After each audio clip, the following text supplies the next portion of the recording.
নবনীতার গান গল্প চ্যানেলের সকল বন্ধুদের স্বাগত জানাই। আজ আমি শোনাব নিহার রঞ্জন গুপ্তর লেখা একটি গোয়েন্দা গল্প, নাম ছায়া মৃত্যু। আশ্চর্য আশ্চর্য বলতে বলতে এক প্রকার ঝড়ের মতোই যেন ফ্যাটি গুপ্ত এসে ঘরের মধ্যে ঢুকল। গ্রীষ্মের প্রচণ্ড তাপে যেন সমস্ত শহরটা ঝলসে যাচ্ছে। কিরিটির জানালা দরজায় খসখস দেওয়া, দিনের বেলাতেও প্রায় অন্ধকার ঘরটি। দোতলার ঘরটার মধ্যে আমরা কয়েকজনে মিলে জটলা পাকাচ্ছিলাম। মাঝে মাঝে কাঁচা আমের শরবতের গ্লাসে চুমুক দিচ্ছিলাম আরাম করে। কিরিটি একটা আরাম কেদারার মধ্যে গা ঢেলে দিয়ে চোখ বুজে বোধহয় নিজের চিন্তায় তন্ময় হয়েছিল। ধানবাদের একজন লক্ষপতি মাইনের মালিক একটা খুনের মামলায় পড়ে ওর শরণাপন্ন হয়েছেন। আজ কদিন ধরে তারই জালে ও জড়িয়ে আছে। চোখ না খুলেই ও প্রশ্ন করে, কি আশ্চর্য ডাক্তার? আশ্চর্য নয়, অত বড় ঘোরেল বাস্তু ঘুঘু রামশঙ্কর চৌধুরী কিনা শেষ পর্যন্ত অমনি করে অপঘাতে মারা গেল। আশ্চর্য, আমরা তো কোনোদিন ভাবিনি। যাহা ভাবনাই তাহা যে হইবেই না, কে কহিল ডাক্তার? সত্যি মিস্টার রায়, ঠাট্টা নয়, সিরিয়াস। নিশ্চয়ই, শুধু সিরিয়াস নয়, মারাত্মকও বটে। আমি ইতিমধ্যে উঠে এক গ্লাস শরবত ফ্যাটি গুপ্তর দিকে এগিয়ে দিলাম। আগে একটু ঠান্ডা হয়ে নিন স্যার। ম্যাঙ্গো শরবত, এক্সেলেন্ট, 1000 থ্যাঙ্কস। শরবতের গ্লাসটা হাতে নিতে নিতে ফ্যাটি বলল, স্রেফ একটা ছায়া দেখে লোকটা পটল তুললে, উইদাউট এনি প্রোটেস্ট। আবার ফ্যাটি বলে, ছায়া? কার ছায়া? সুশান্ত প্রশ্ন করে। কার আবার? ছায়া কার হয়? কায়ার। কায়ার ছায়া, কিরিটি মৃদু হেসে বলে। তাই তো জিজ্ঞাসা করছি ফ্যাটিকে, সেই কায়াটি কার, যিনি অমন মারাত্মক ছায়া বিস্তার করেন? সুশান্ত বললে। তোমরা সব তর্কই করবে না ব্যাপারটা শুনবে? ফ্যাটি বলে ওঠে। শুনতেই তো চাই, কিন্তু তুমি বলছো কই? সুশান্ত আবার বলে। বিনয় বাধা দিয়ে বলে ওঠে, listen fatty, if you start a ghost story at this unearthly hour, আমি ঠিক তোকে খুন করব। Ah Binu, let him speak. কি বলতে চায় ও শোনাই যাক না, সুশান্ত বলে। হ্যাঁ হ্যাঁ, বলতে দিন ডাক্তারকে, কি উনি বলতে চান। আমি বলি, রামশঙ্কর চৌধুরীকে তোমরা চেনো কি না জানি না, ফ্যাটি গুপ্ত শুরু করে। লোকটা যে প্রচণ্ড একটা কিছু ধনী তা নয়। বাড়ি গাড়ি জুরি বা ব্যাংক ব্যালেন্স কিছুই নেই। লেখাপড়া সাধারণ। তবে হ্যাঁ, লোকটার বুদ্ধি ছিল, যাকে বলে কমন সেন্স ছিল অসাধারণ। রামশঙ্কর বিবাহ করেনি জীবনে, কারো চাকরিও করেনি জীবনে, এবং জমিদারিও নেই। অথচ লোকটার অভাবও কোনো দিন দেখিনি। একটা চামড়ার পার্স সর্বদাই বুক পকেটে থাকতো, আর সেই পার্সে থাকতো একটা 100 টাকার নোট ও কিছু খুচরো টাকা পয়সা। সেটা সে সর্বদা সকলকে গর্বভরে দেখাতো। হঠাৎ কিরিটি আবার কথা বললে, একটা কথা, if you don't mind doctor, Ramshankar যখন মারা গেলেন তখন তার পার্সে সেই 100 টাকার নোটটা ছিল না। আর একটা কথা, পার্সটা অক্ষত ছিল তো? না। একটা আরাম কেদারার উপরে মৃতদেহটা অর্ধশায়িত অবস্থায় ছিল, এবং ঠিক তার পাশেই পার্সটা পড়েছিল, ছিঁড়ে 2 টুকরো করা। সত্যি তাহলে জলজ্যান্ত লোকটা সামান্য একটা ছায়া দেখেই পটল তুললে? সুশান্ত বলে। মারা যখন গেছেই তখন তো সে সম্পর্কে কারো দ্বিমতই নেই। তবে নিজেই মরেছে না কেউ মেরেছে লোকটাকে, সেই হচ্ছে কথা, কিরিটি বলে। মানে? মানে whether it is a case of natural death or a homicide, Kiriti বলে। অত্যন্ত সহজ সরল পরিহাসের মধ্যে একটু আগে যে ব্যাপারটা শুরু হয়েছিল, হঠাৎ কিরিটির শেষের কয়টি কথায় সমস্ত পরিস্থিতিটাই যেন মুহূর্তে অন্য রূপ নিল। প্রায়ান্ধকার ঘরটার মধ্যে যেন একটা থমথমে ভাব হঠাৎ নেমে এলো। কই doctor, finish your story, Kiriti হঠাৎ আবার তাগিদ জানালো। আমাদের ঠিক পাশের বাসাতেই রামশঙ্কর থাকত। ফ্যাটি গুপ্ত তার অর্ধসমাপ্ত কাহিনী আবার বলতে শুরু করেন। 4 কামরাওয়ালা ছোটোখাটো একটা দোতলা বাড়ি। বাড়িতে লোকজনের মধ্যে রামশঙ্কর, তার এক খুড়তুতো ভাই নীরেন্দ্র আর জগা। রামশঙ্করের বয়স 50-এর কোঠায়। মুখে কথাবার্তায় লোকটা কিন্তু অত্যন্ত ভদ্র ও মিশুকে ছিল। অত্যন্ত মিতব্যয়ীও ছিল লোকটা। তারপর? কিরিটি প্রশ্ন করলে। রামশঙ্করের ভাইটি কিন্তু ঠিক উল্টো প্রকৃতির, অত্যন্ত বদমেজাজি ও খরুচে। মাঝে মাঝে ভাইয়ের সঙ্গে খরচপত্র সম্পর্কে রামশঙ্করের খিটিমিটি চলতো শুনতে পেতাম। রামশঙ্কর ভাইকে বলতো, অপচয়ে লক্ষ্মী ক্ষুণ্ণ হন নিরু, সংযমী সুখ। দাদার কথায় নীরেন্দ্র প্রতিবাদের ঝড় তুলত। রামশঙ্করের সংসারে আপনার বলতে কেউ ছিল না বলেই হয়তো নীরেন্দ্রর প্রতি তার স্নেহটা ছিল একটু বেশি। যা হোক, এইভাবেই দিন চলছিল। রামশঙ্কর সম্পর্কে একটা গুজব প্রায়ই শোনা যেত। লোকটার নাকি কোনো গুপ্ত স্থানে জমানো অনেক টাকা কড়ি আছে। অবশ্য বলা বাহুল্য, রামশঙ্কর কোনোদিনই তা স্বীকার করত না। সে সম্পর্কে কোনো কথা বললে রামশঙ্কর মৃদু হেসে বলতো, গুজবকে আমি ঘৃণা করি, তবে অর্থের গুজব বা ধনশালীর অপবাদ হলেও তাতে আমার কোনো আপত্তি নেই। উদার, বিনয় বলে ওঠে। না না হে, লোকটা সত্যিই চালাক ও বুদ্ধিমান ছিল বিনয়বাবু। একটা বিষয়ে অন্তত আমি নিশ্চিন্ত হলাম। কিরিটির কথা শেষ না হতেই ফ্যাটি প্রশ্ন করলে, কি? রামশঙ্করের প্রচুর অর্থ না থাকলেও বেশ কিছু অর্থ ছিল, যেহেতু লোকটা ছিল সত্যিকারের সঞ্চয়ী। কিরিটি জবাব দেয়। কেন এ কথা বলছেন মিস্টার রায়? বিনয় প্রশ্ন করে। পরে বলবো, আগে ডাক্তারের কাহিনী শেষ হোক, কিরিটি জবাব দেয়।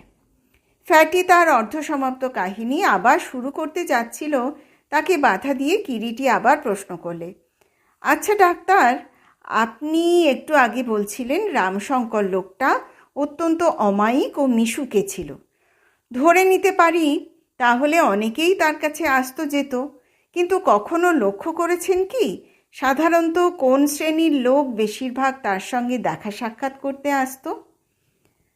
হ্যাঁ, কলকাতায় এক শ্রেণীর অধিবাসী আছে যাদের নিয়ে হয়তো পুরাতন আমলে কলকাতার একটা ধনী সমাজ গড়ে উঠেছিল, এবং আজ যাদের সেই পৈতৃক আমলের পাকা ইমারত ও আশপাশের কয়েক কাঠা জায়গা জমি ছাড়া বিস্তর অঙ্কটা প্রায় শূন্যের কোঠায় এসে ঠেকেছে, এবং যাদের দু একজন বংশধর এখনও হয়তো অবশিষ্ট কিছু টাকার জোরে মার্চেন্ট অফিসের ক্যাশিয়ারের গদি নিয়ে এক ধরনের বিলাসে মগ্ন, আর বাকির বেশিরভাগই যাদের সকালবেলা 10টায় ঘুম ভেঙে বাড়ির রোয়াকে বা বৈঠকখানায় বসে সংবাদপত্রের পাতা উল্টিয়ে ও দিবানিদ্রা দিয়ে এবং বৈকালে কোঁচানো গিলে করা মিহি ধুতি পরে গিলে করা আদ্যির পাঞ্জাবি চাপিয়ে রোয়াকের ওপরে বসে বসে রাত্রি 10টা পর্যন্ত পরনিন্দা ও পরচর্চার আড্ডা চলে, যাদের ছেলেরা স্কুলে ক্লাস 10 পর্যন্ত কোনো মতে গিয়ে বাকি জীবনটা তাস পাশা খেলে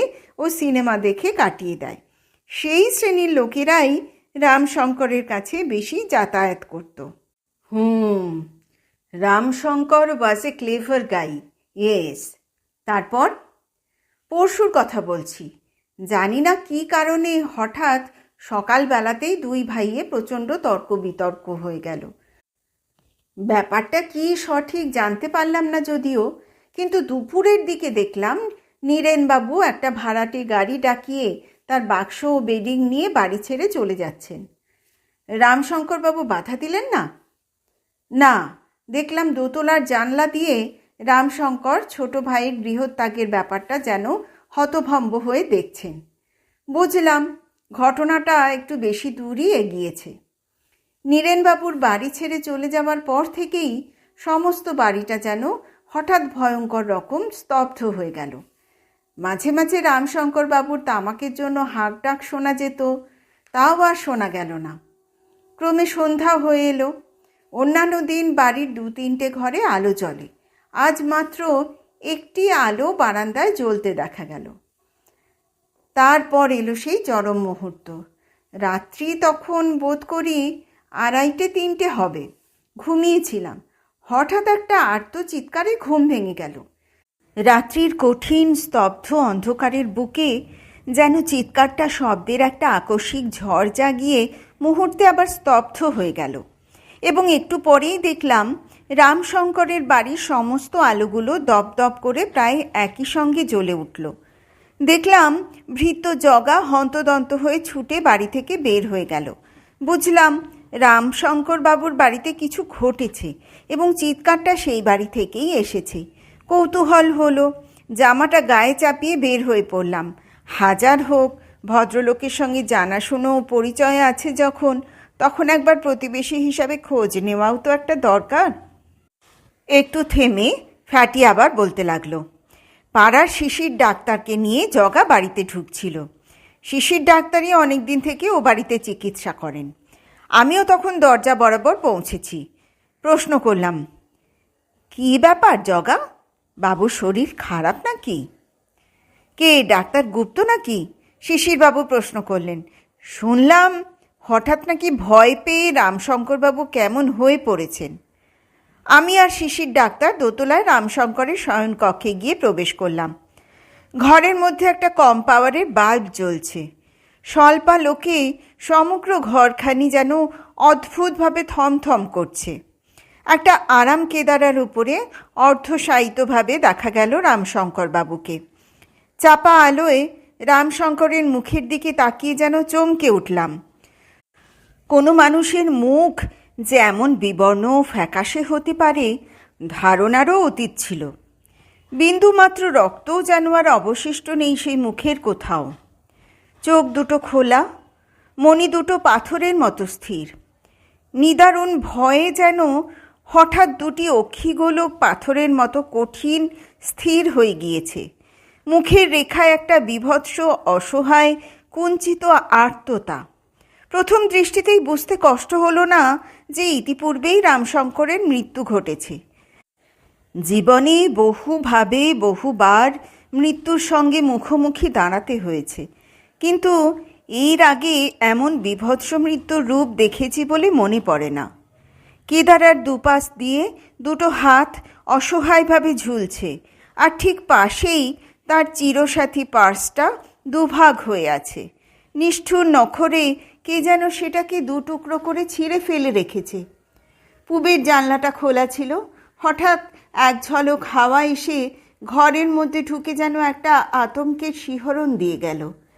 আমি ও শিশির ডাক্তার পরীক্ষা করে নিঃসংশয় হলাম রামশঙ্করের মৃত্যু সম্পর্কে। আবার ভৃত্য জগার মুখ থেকে যা শুনলাম, জগা চিরদিন রামশঙ্করের ঘরের সামনে বারান্দাতেই শোয়, কারণ রাত্রে দু একবার রামশঙ্করের কেবল যে তামাক খাবারই প্রয়োজন হতো তাই নয়, লোকটা একটু ভীতু প্রকৃতিরও ছিল।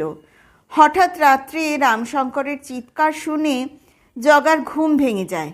সে ধরফর করে উঠে ঘরের মধ্যে ঢুকে দেখে রামশঙ্কর বিছানা থেকে উঠে টলতে টলতে চেয়ারটার উপরে পড়ে গেলেন এবং অস্ফুটভাবে বললেন, ভূত ভূত। তারপরই কথা বন্ধ হয়ে গেল। 2-4 বার ডেকেও কোনো সাড়া শব্দ না পেয়ে জগা শিশির ডাক্তারকে ডাকতে ছুটে যায়। মৃতদেহটা ভালো করে পরীক্ষা করেছিলে ডাক্তার? হ্যাঁ। দেহে কোনো রূপ আঘাতের চিহ্ন ছিল? না। Are you sure? হ্যাঁ। পুলিশে খবর দেওয়া হয়েছিল? না। তারপরেই হঠাৎ কিরিটি বলে ওঠে, the man was an idiot. কে? প্রশ্ন করলাম আমি। কে আবার? খুনি না হলে অমন ইডিয়টিক কনফেশন কেউ দেয়? বোকার মতোই সকলে আমরা কিরিটির মুখের দিকে তাকালাম। পরের দিন নীরেনবাবু এসে ব্যাপারটা নিয়ে আর বিশেষ কোনো গোলমাল করতে বারণ করেছিলেন বোধ হয়, তাই না? My goodness, how the devil you could guess, mister Roy? স্রেফ আন্দাজে একটা ঢিল ছুঁড়েছি ডাক্তার, কিরিটি হাসতে হাসতে জবাব দেয়। তবে কি তুই বলতে চাস কিরিটি নীরেনবাবু? আমার কথায় বাধা দিল কিরিটি। না, নীরেনবাবু খুন করেননি। তবে that unlucky 100 rupee note is the root of all. মানে? মানে আক্কেল সেলামি। রামশঙ্করের বাড়ির ছাদ কিংবা আশপাশ ভালো করে পরীক্ষা করা প্রয়োজন ডাক্তার। আজ যদি সেটা করে সন্ধ্যার দিকে জানাতে পারো, বলে দেব খুনিকে। তখনকার মতো সভা ভঙ্গ হলো, কারণ কিরিটি তার ল্যাবরেটরি কক্ষে গিয়ে প্রবেশ করলো। আমি তখন আর কিরিটির ওখান থেকে বাসায় যাইনি, ওখানেই ছিলাম। সন্ধ্যার দিকে হঠাৎ ফোন বেজে উঠল। হ্যালো, কিরিটির কণ্ঠ শোনা যায়। ডাক্তার, কি বললে? কিছুই পাওয়া যায়নি? ও আচ্ছা, খানিকটা ছাই বা পোড়া কাগজ। দেখো দেখো, ভালো করে দেখো, বলে কিরিটি হাসতে হাসতে আবার ফোনটা নামিয়ে রাখল। পরের দিন বেলা 9:15 সময় ফ্যাটি গুপ্তর পুনরাবির্ভাব হলো। তারপর কি সংবাদ? কিরিটি প্রশ্ন করে। রান্নাঘরের পাশে ছোট্ট একটা ঘর, তাতে কয়লা ঘুঁটে ইত্যাদি থাকে। তার মধ্যে খানিকটা পোড়া কাগজের মতো পাওয়া গেছে। And that's all. কোথায় সে পোড়া কাগজ? এনেছো সঙ্গে করে?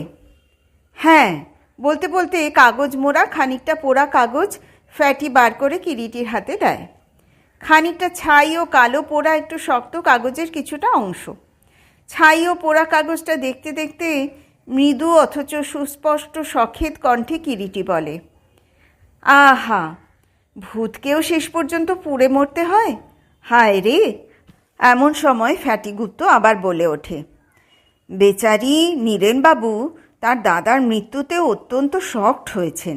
আজই কলকাতা ছেড়ে চলে যাচ্ছেন, জগাও সঙ্গে যাচ্ছে। বিদ্যুৎ স্পৃষ্টের মতোই যেন চমকে কিরিটি ফিরে দাঁড়ায়। মুহূর্তে যেন কিরিটির মুখের সহজ ভাবটুকু কঠিন এক অভিব্যক্তিতে রূপান্তরিত হয়ে গেছে।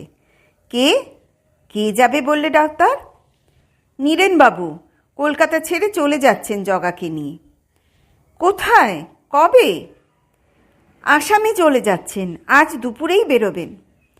কিরিটি আর দ্বিরুক্তি না করে চট করে পাশের ঘরে গিয়ে ফোনটা তুলে কোথায় যেন ফোন করতে লাগলো এবং একটু পরে এই ঘরে ফিরে এসে বললে, বেলা 12:20 আসাম মেল ছাড়বে, চলো এক্ষুনি শিয়ালদহে যাব। শিয়ালদহ স্টেশনে? ফ্যাটি প্রশ্ন করে। হ্যাঁ হ্যাঁ, চলো। আসাম মেল ছাড়তে তখনও আধ ঘন্টা দেরি। যাত্রীদের গোলমালে প্ল্যাটফর্মটি মুখরিত। নীরেনবাবুকে খুঁজে পেতে দেরি হলো না। একটা ফার্স্ট ক্লাস কামরায় জিনিসপত্র গোছাচ্ছিলেন জগার সাহায্যে। আমাদের সকলকে হুড়মুড় করে কামরার মধ্যে ঢুকতে দেখে এবং বিশেষ করে দলের মধ্যে ফ্যাটিকে দেখে নীরেনবাবু মুখ তুলে তাকালেন। কে? ডাক্তার গুপ্ত? আপনি? কি ব্যাপার? এবারে কিরিটি এগিয়ে গেল। আপনারই নাম বোধ হয় নীরেনবাবু, রামশঙ্করবাবুর ভাই? হ্যাঁ, কিন্তু আপনি কে? আপনাকে তো ইতিপূর্বে কখনো দেখেননি, চিনতে পারছেন না। আমার নাম কিরিটি রায়। আপনাকে এবং আপনার ভৃত্য জগাকে রামশঙ্করবাবুর হত্যাপরাধে ইতিমধ্যেই পুলিশ ইন্সপেক্টর মিস্টার সেন কামরার মধ্যে উঠে আমাদের পশ্চাতে এসে দাঁড়িয়েছিলেন। তিনি কিরিটির অর্ধসমাপ্ত কথাটা শেষ করতে করতে এগিয়ে এলেন। গ্রেপ্তার করা হলো। 2 দিন পরেই আমরা জানতে পেরেছিলাম বাইরে থেকে রামশঙ্কর লোকটাকে অতি সাধারণ ও নির্বিরোধী বলে মনে হলেও আসলে সে গোপনে চোরাই মালের বেচা কেনা চালাতো এবং সেটাই ছিল তার অর্থাগমের পথ। লোকটা ছিল সত্যিকারের সঞ্চয়ী। ব্যাংকের আয়রন সেফ থেকে সে তার নিজের গুপ্তস্থানে টাকাটা জমিয়ে রাখা ঢের বেশি নিরাপদ মনে করত। সেই কথারই জের টেনে কিরিটি বলছিল। দাদার এই মানসিক বৃত্তিটা নীরেনবাবুর ভালো করেই জানা ছিল, যদিচ সে জানতো না কোথায় সেই অর্থ লুকানো আছে বা সঞ্চয়ের গুপ্ত সেফটা কোথায়। সংবাদটা জানতো জগা, ভৃত্য ওই বাড়ির। জগা লোকটা মেদিনীপুরের বাসিন্দা হলেও বহুকাল ধরে কলকাতা শহরে থেকে কিছুটা লেখাপড়াও শিখেছিল হয়তো। রামশঙ্কর লোকটা যতই মিতব্যয়ী হোক না কেন, তার মধ্যে অর্থের প্রাচুর্যের জন্য একটা অদ্ভুত কমপ্লেক্স ডেভেলপ করেছিল। মনোবিজ্ঞানে হয়তো ও জিনিসটাকে এক ধরনের ক্ষুধা বলা যেতে পারে। করায়ত্ত শিকারকে থাবার নিচে রেখে ব্যাঘ্র যেমন আনন্দ পায়, তেমনি প্রচুর অর্থের মালিক হয়ে সামান্য একটা 100 টাকার নোট সর্বদা নিজের পার্সের মধ্যে রেখে ও 10 জনকে দেখিয়ে রামশঙ্কর একটা অদ্ভুত বিকৃত আনন্দ উপভোগ করত। তৃপ্তির একটা বিকৃত অভিব্যক্তি। কিন্তু তা হলেও ওই শ্রেণীর লোকেরা চিরদিনই বজ্র আটুনি দিতে গিয়ে গেরোটা ঢিলে করে রাখে নিজের একান্ত অজ্ঞাতেই। সেই জন্যই নিজের ভ্যানিটিকে পরিপোষণ করতে গিয়ে রামশঙ্কর সর্বদা যেমন 100 টাকার নোটটা নিজের কাছে রাখত, তেমনি সেই নোটটার মধ্যেই হয়তো কোথাও লেখা ছিল কোনো সাংকেতিক ভাষায় তার গুপ্ত সিন্ধুকে চাবিকাঠির সন্ধানটা। এই সংবাদটা নীরেনের পক্ষে পাওয়া সম্ভবপর না হলেও আরেকজনের পক্ষে জানাটা হয়তো তেমন অসম্ভবপর ছিল না, এবং হয়েছিলও তাই। বাধা দিলাম আমি। তবে কি খুনি? আমার কথাটা কিরিটি শেষ করতে দিল না, বললে, এখনও কি তাতে তোমার কোনো সন্দেহ আছে সুব্রত? তবে নীরেনবাবুকে গ্রেপ্তার করা হলো কেন? প্রশ্ন করে ফ্যাটি। সেই কথাতেই আসছি। ডাক্তার গুপ্তর কথাতেই আমরা জানতে পারি রামশঙ্কর লোকটা ছিল অত্যন্ত ভীতু প্রকৃতির। হত্যাকারী এই কথাটা খুব ভালো করে জানত বলেই তার মৃত্যুবানটা আরও সহজ করে তৈরি করলে। মৃত্যুবান? ফ্যাটি প্রশ্ন করল। হ্যাঁ, মৃত্যুবান, এবং সেটা হলো সামান্য একটা মুখোশ। মধ্যরাত্রে ভীতু প্রকৃতির রামশঙ্কর আকস্মিকভাবে জেগে উঠে সামনে আধো ঘুমন্ত চোখে একটা ভয়ঙ্কর মুখোশ পরিহিত লোককে দেখে আর্তস্বরে চিৎকার করে উঠলেন, এবং এক্ষেত্রে যা হয়, ভীরু প্রকৃতির মনে ওই আকস্মিক আঘাত অত্যন্ত মর্মান্তিক হলো, ফলে হলো মৃত্যু। কিন্তু আমি প্রশ্ন করতে যেতেই কিরিটি আবার বাধা দিয়ে বললে, বুঝেছি তোমার প্রশ্নটা কী সুব্রত। হত্যাকারীর ইচ্ছা ছিল অস্বাভাবিকভাবে ভয় দেখিয়ে রামশঙ্করকে অজ্ঞান করে তার জামার পকেট থেকে নোট সমেত পার্সটা নিয়ে সরিয়ে ফেলবে ও পরে সকল প্রকার সন্দেহের বাইরে থেকে নির্বিঘ্নে কাজ হাসিল করে নেবে। কারণ অনুসন্ধানে নিশ্চয়ই হত্যাকারীও জানতে পেরেছিল নোট সমেত পার্সটা সদা সর্বদা রামশঙ্কর নিজের কাছেই রাখেন, এবং কি শীত কি গ্রীষ্ম ঘুমের সময়ও জামা পরে শুতেন যখন, সেক্ষেত্রে সেই জামার বুক পকেটেই যে সেটা থাকতো এ সম্পর্কেও স্থির নিশ্চিত হয়েছিল, এবং একমাত্র কোনো অস্বাভাবিক কারণ ছাড়া কোনো সুস্থ ব্যক্তি যে কি শীত কি গ্রীষ্ম গায়ে জামা দিয়ে শুতে পারে না, এটাও বোঝা সাধারণ কোনো ব্যক্তির পক্ষেই কষ্টকর নয়। গুপ্ত একটা বস্তুকে অন্যের সন্দেহ থেকে বাঁচিয়ে নিজের কাছে নিজের আয়ত্তের মধ্যে চোখে চোখে সর্বদা রাখবার ওইটাই ছিল প্রকৃষ্ট পন্থা। কিন্তু দুর্ভাগ্য, শেষ পর্যন্ত রাজা পরীক্ষিতের মতোই ব্রাহ্মণ রূপান্তরিত হলো সর্পে এবং হানল মৃত্যু ছোবল। নিয়তি, বিশ্বাস হলো অবিশ্বাস। রামশঙ্কর হয়তো মৃত্যুর পূর্ব মুহূর্তেও ভাবতে পারেনি শেষ পর্যন্ত তারই ভৃত্যের হাতে এইভাবে তাকে অপমৃত্যু বরণ করতে হবে। যা হোক, জগা যখন দেখলে ব্যাপারটা অন্যরকম দাঁড়িয়ে গেছে, মৃতদেহটা তুলে কেদারার ওপরে শুইয়ে দিয়ে প্রথমেই অভীষ্ট বস্তুটি হাতিয়ে নিয়ে এবং অন্যের উপরে সন্দেহ আরোপ করবার জন্য ব্যাগটাকে 2 টুকরো করে ছিঁড়ে ফেলে ডাক্তারের ওখানে ছুটল। নীরেনবাবু তার দাদাকে সত্যই ভালোবাসতেন, তাই আগের দিন ঝগড়া করে চলে গেলেও পরের দিনই আবার সকালে ফিরে আসেন, এবং এসেই দাদার মৃত্যু সংবাদ শুনে স্তম্ভিত হয়ে যান বেচারি। নীরেনবাবু বুদ্ধিমান, সমস্ত ব্যাপারটা শুনেই আসল ঘটনাটা বুঝতে তার দেরি হয় না, এবং জগাকে হয়তো চেপে ধরেন। জগাও ঘটনার পরিস্থিতিতে ঘাবড়িয়ে গিয়ে এক্ষেত্রে একটা আপোষে মিটমাট করে নেওয়াই আপাতত বুদ্ধিমানের কাজ মনে করে হয়তো রাজি হয়ে যায়। কাজেই এরপর কিছুদিনের জন্য কলকাতা ত্যাগ করা ছাড়া আর উপায় কি? নীরেনকে তাহলে গ্রেপ্তার করানো হলো কেন? প্রশ্ন করে ফ্যাটি। রামশঙ্করের হত্যা ব্যাপারে স্বার্থের খাতিরে স্বেচ্ছায় সত্য গোপন করার দোষে নীরেনকে গ্রেপ্তার করানো হয়েছে। পরোক্ষভাবে he became the helping hand. কিন্তু বোকাই বলবো তাকে, সে তো অনায়াসেই জগাকে ধরিয়ে দিয়ে টাকাটা পেতে পারত।